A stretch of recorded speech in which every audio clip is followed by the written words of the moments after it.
Well, he went to the Pacific, and he ended up going through all the islands, and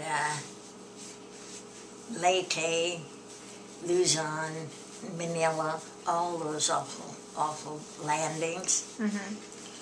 And in those days, we wrote letters back and forth, but that was all.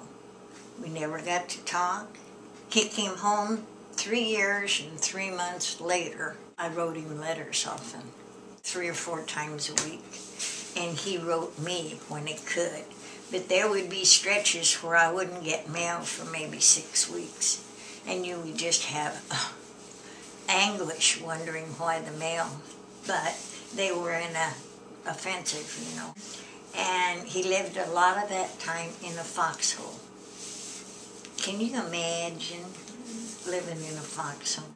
And you have a buddy, because in the morning when you get up and go to the latrine, that buddy has to take a gun and go beside you and watch for a sniper. Might be up there in a tree someplace.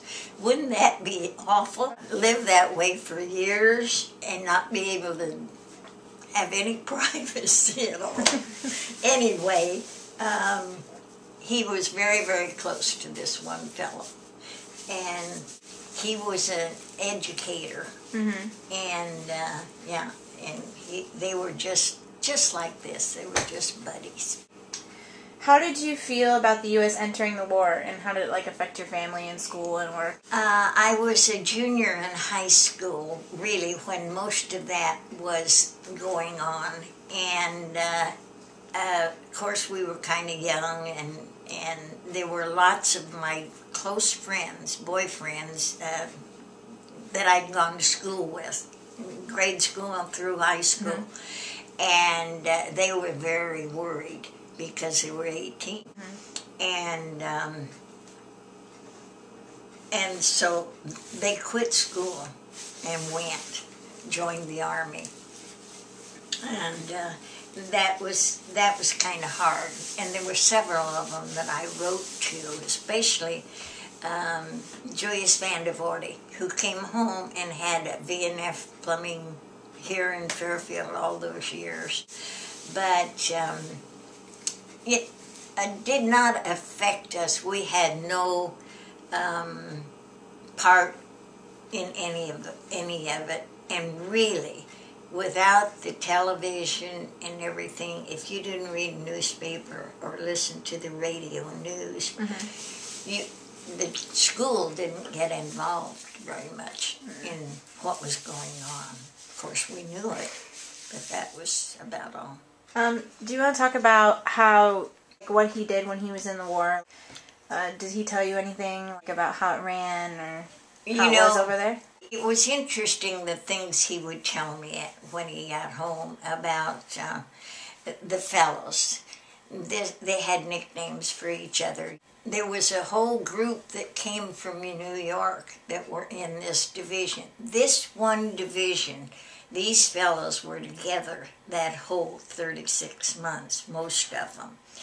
He had 2 boys that came on the boat and landed at Tacoma, Washington with him and called me.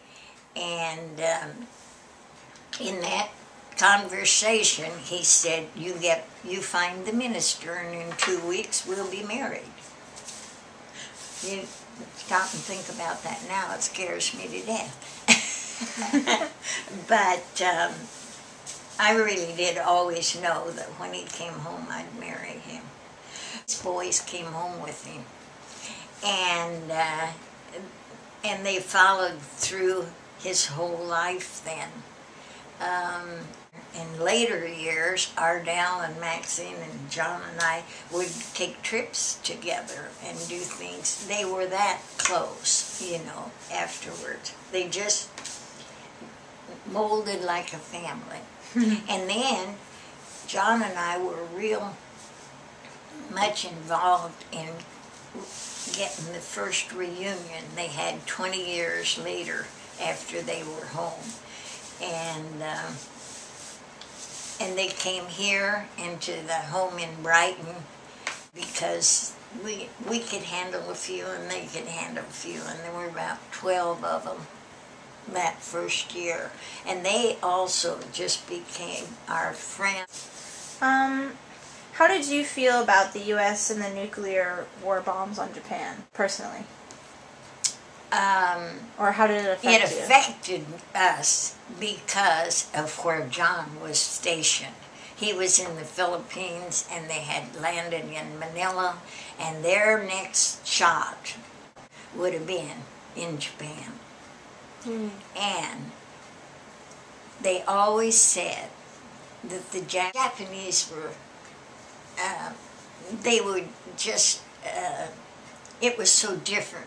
They were soldiers, and the people were treated so different than our soldiers. Suicide bombers, they would get in a plane and know that they never were going to come back, things like that. Well, we also were told, not at that time, but later, that these boys knew when they were left Manila and headed for Japan that they would have to fight through the old people and the children and the people on the beaches, hand fight them, because that was what they were expected to do, to protect their land. Oh. And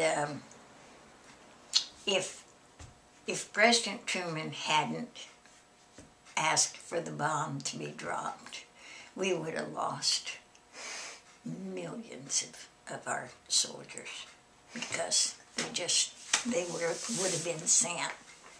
And so it had to stop someplace. And if it didn't go on their land, it was going to go on our land. Did you notice anything here in America, like propaganda posters that were saying support the war? Did you have to, were there like posters for like war bonds and saving gasoline and things like that? Yeah. We had organized Red Cross groups. I had my regular Red Cross band. We had meetings in the evening, and we would roll bandages.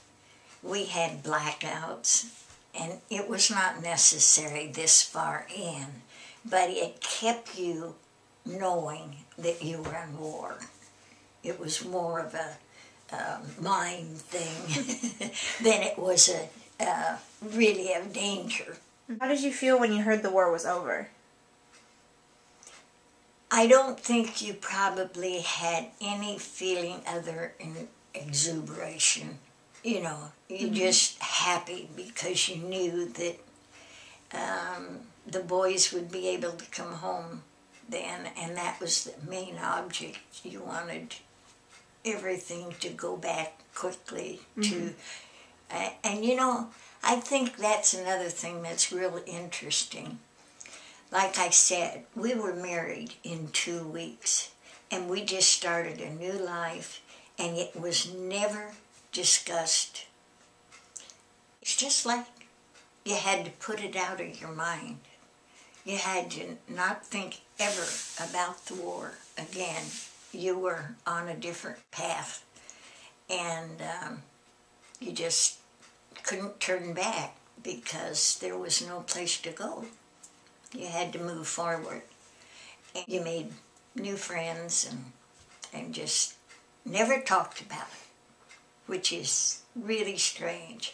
It wasn't until after we had our reunions that the boys would talk about it among themselves. And maybe once in a while I'd get some comments on the way home about some of the things that had happened.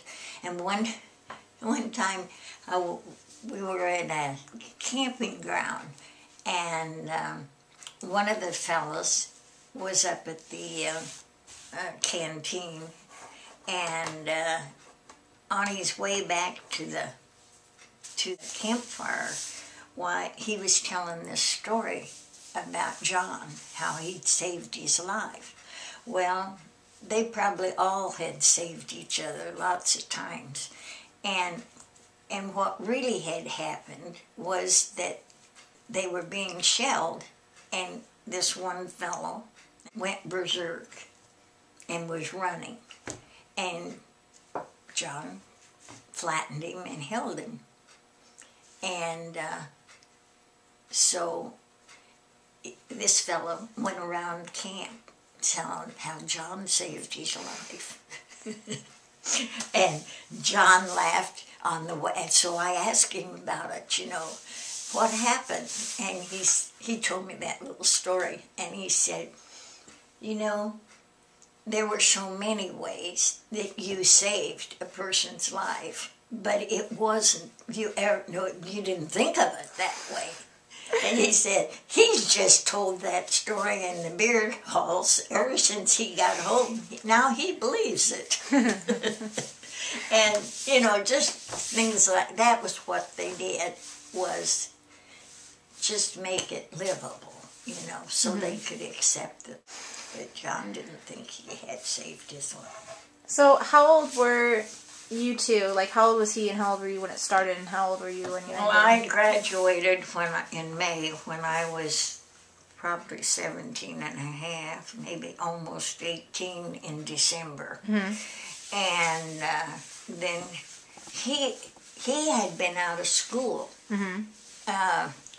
3 years. Mm-hmm. He was almost 4 years older than me.